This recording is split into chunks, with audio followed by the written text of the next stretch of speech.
Hello and welcome to this tutorial video on my guitar rig. I'm excited to share with you my approach and how I use it to create my sound. Guitar amps were invented in the 1930s and since then they've been a staple of the electric guitar. They've gone from physical heavy wooden boxes that broadly make one sound to virtual pieces of kit that you can fit in your laptop. Nowadays, with advancements in technology, you can access these sounds in greater numbers. On that thought alone, I think they're a viable alternative to the real thing, one from a practical standpoint, but also a quality of life aspect as well. So in this video, I'm going to show you how and why I simulate all of my guitar amps in all of my videos. For years, I've been experimenting with different amps, pedals and guitars to find a combination that allows me to make sounds that I both enjoy and resonate with. It has taken a lot of trial and error, but I've finally found a combination that I really enjoy, at least for now, until I update it some more. What I'm going to do in this video is show you what I use to get my current amp sound that you hear in my recent covers. I'll explain why I choose each piece of gear and how I use it to create my sound. Now that we've got that all out of the way, let's get started. I use Logic Pro as my digital audio workstation or DAW, and one of the things I love about it the most is that it comes with its own built-in amp simulators. They're fully integrated into the program and functionally identical to one another, so the learning curve on how to use them couldn't be easier. Logic Pro comes with various amp models designed to emulate the sounds of some of the most iconic amps throughout history. From Fender to Marshall to Vox, it has an amp for pretty much any style of music and tone that you can think of. Now I know that there are other amp modeling products out there that may be regarded of a higher quality, but I'm a big believer in that you can make anything sound good as long as you put the time and effort into it, even if it's just one thing. By spending enough time with it, you can make it really work for you. I've spent a lot of time with these amp sims and I believe I found a number of them that really work for what I want. If you've been following my channel for a while and like the tones that I've made in my covers, particularly my Muse ones, then you should know that every single one of those sounds has been made using Logic Pro amps. One thing I love about amp sims is that you aren't locked into just one sound when recording. You can take your DI signal and change it as much as you want, whereas recording a real amp would be quite limiting. By simulating your amps, you have thousands of possible combinations between amp heads and cabinets. If you're relying on physical amps, you're limited by the number of amps that you actually have, and the only chance for variety comes from both the microphone placement and EQ. Another limiting factor of using real amps is ensuring that you get a clean take with minimal spill, but by using amp simulation you can ensure that the only thing you're picking up is just your guitar signal. The amps come in two parts, the amp head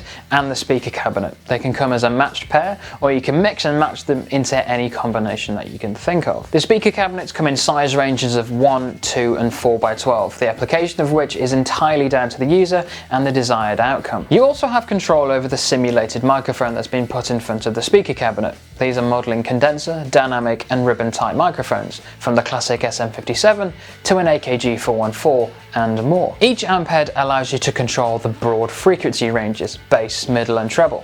There's a simple effects control for either tremolo or vibrato, and next to the master volume is the presence control. These amps aren't just basic digital recreations either, they're meticulously crafted to capture the nuances between each amp and give its own sonic identity. Broadly, the results are pretty convincing and the suitability is largely put down to personal preference. Of course, no amp sim is perfect, and that's where plugins come in. Logic has a number of them that I use in conjunction with the amp sim to further shape my tone. For example, I'll use EQ to tweak the frequency that you can hear to get the guitar to sit better in the mix, and I'll use compression to even out the dynamics to get the guitar to sound as punchy as possible. Sticking with the idea that no amp sim is perfect, I will admit that these amps can sound a little thin in places, and a simple way to remedy this is to layer amps together, but we'll look at that more later on in the video. So now I'm going to show you the amps that I use in my recordings and how they sound. Now that you've heard a little bit about my virtual rig, let's talk about the specific sounds that I go for. The first sound that I'm going to show you is for clean to slightly overdriven guitars. For this sound I use an amp that's modelled after what I believe is a Vox AC30. The AC30 is well known for being quite mid-focused and having really bright clean, so it should work really well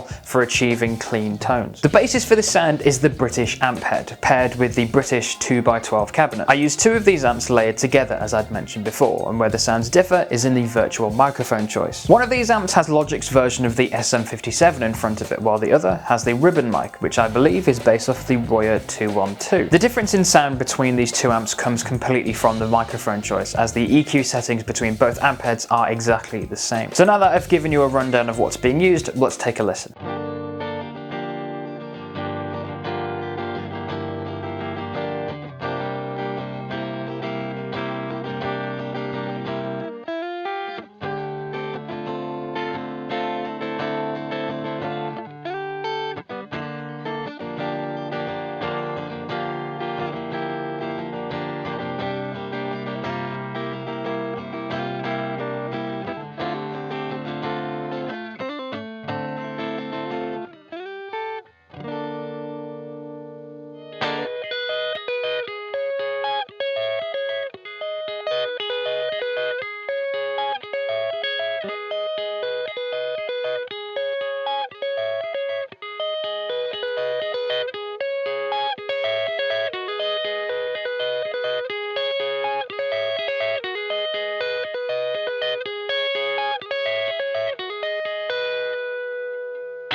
As you can hear, this tone has a lot of clarity and definition to it with a tight and focused mid-range. This allows the guitar to sit well within the mix and not be drowned out by other instruments. I like to use this tone for parts that aren't overly distorted but that still need a bit of grit and punch. It's great for strum chords or arpeggiated parts, and it has really nice dynamic range that allows for a lot of expression within my playing. To try and prove my point, I'm going to add more drive to the signal to show you that this rig isn't quite so suitable for more distorted and bigger sounds, or at the very least show you the sounds that I don't look for with it.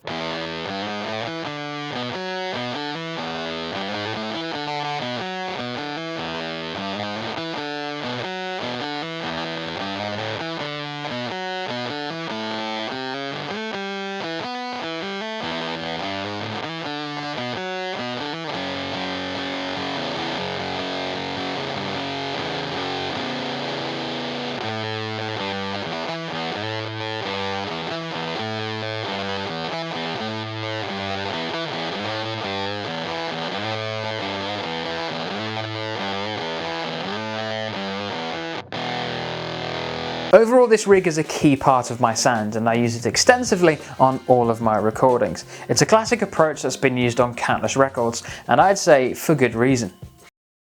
Now let's talk about a more driven and distorted tone that I use for both rhythm and lead guitar parts. For this, I like to layer together two very different amps. The first is a modelled Marshall amp, which is using a modern British head and a vintage British 4x12 cabinet. The modelled microphone being used is the Dynamic 421, which I believe is based off of the Sennheiser MD 421. The second is a modelled orange amp, which complements the Marshall quite nicely as they both sound very different from one another.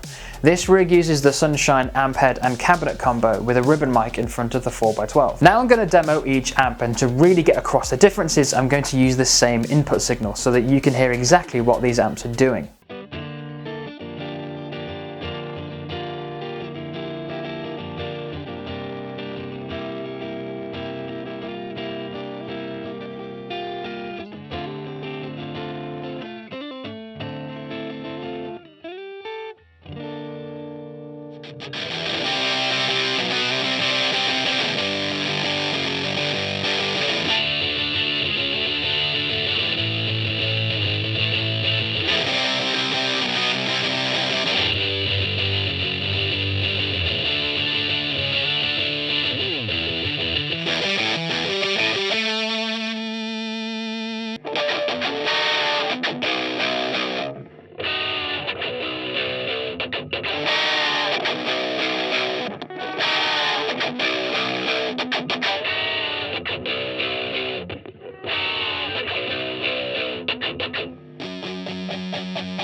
As you can hear, these amps have their own sound on their own, but now let's combine them and see what they sound like together, again with the same input signal.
To me, this rig has a lot of power and aggression with it, with a thick, chunky mid-range that cuts through the mix really well. It has a lot more body and thickness to it, more so than what the Vox rig has to offer, and it's that distinction between the two which justifies it. The Vox is better for clean tones, while this is a lot more better geared towards distorted and overdriven sounds. I like to use this rig for heavier and more aggressive parts, for either rhythm, riffs, or even indeed solos. What I love about using this rig is that the amps complement each other really well to my ear. The Marshall adds all that body, while the Orange adds the top end and character to the overall sound. Overall, this rig is the basis of my sound for when I need something that's more aggressive than the Vox setup. A key aspect of how I feel they work is that they have a distinct sound from one another, which helps make up for each other's weaknesses. Taking advantage of this has worked well in the past to create a wide stereo sound. With one guitar track, I can pan each amp hard left and right within the mix, giving the guitar a huge wide stereo field to work in. Or I can double track the guitar and pan each pair of amps hard left and right within the mix to give a different type of stereo sound.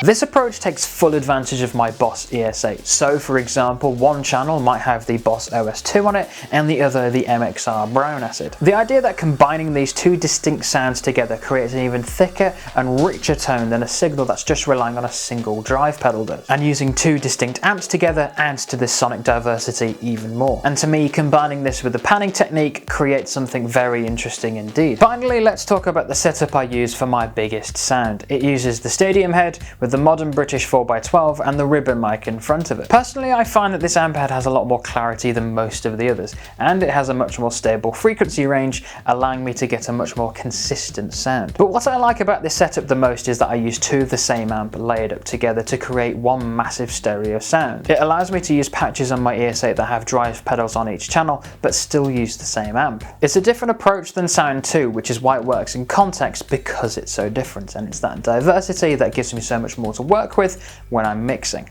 So now let's listen to what this rig sounds like.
As you can hear, this tone is huge and has a lot of sustain and power. The stereo drive pedals add a layer of complexity to the sound, creating a wide and spacious sound that really fills the mix. I like to use this rig for parts of songs that really need to sound huge, and it's great for creating that wall of sound. Overall, this rig is only used in parts of songs where the guitar needs to be the main focus, and using it too often would cheapen it and make it less effective. Now that we've looked at all of the amps that I use in my rig, let's look at the additional plugins I use to further shape and refine my sound to finish finish off the video. The two most important plugins that I use are EQ and compression.